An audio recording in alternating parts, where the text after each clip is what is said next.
Interesting. Somebody just mentioned to me the impact of AI on a managerial role.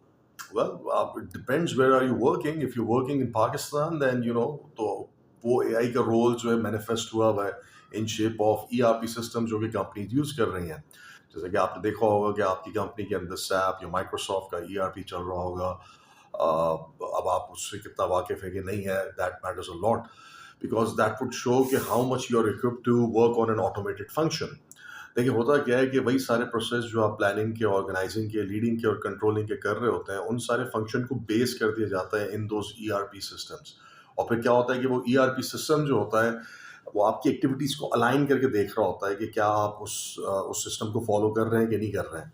और उस पे आपकी activity को गेज करके ये देखा जाता है कि आपने सर्टेन टास्क को कितने टाइम पीरियड में कर दिया, आपकी वर्क एफिशिएंसी का उससे पता चलता है। एंड दैट शोज कि you are equipped with a little bit of a computer sense और a automatic sense to work in a organisation.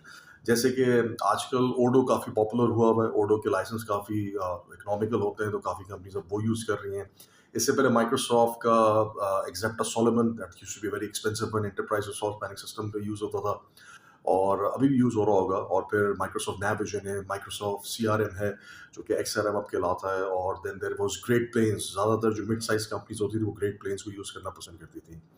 फिर वी हैव सैप, सैप के अंदर B1 है। सैप का अपना एंटरप्राइज रिसोर्स प्लानिंग सिस्टम जो है वो काफ़ी बड़ा है। These are very big ERP systems. अगर आपकी कंपनी में यूज़ हुए हैं तो that is good.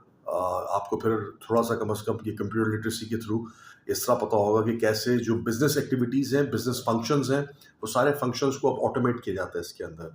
So that's a good start if you know these things. अगर नहीं पता है तो थोड़ा थोड़ा सा आइडिया लेने की कोशिश करो। जो तुम्हारा बिजनेस फंक्शन है देखो कि वो उस ERP में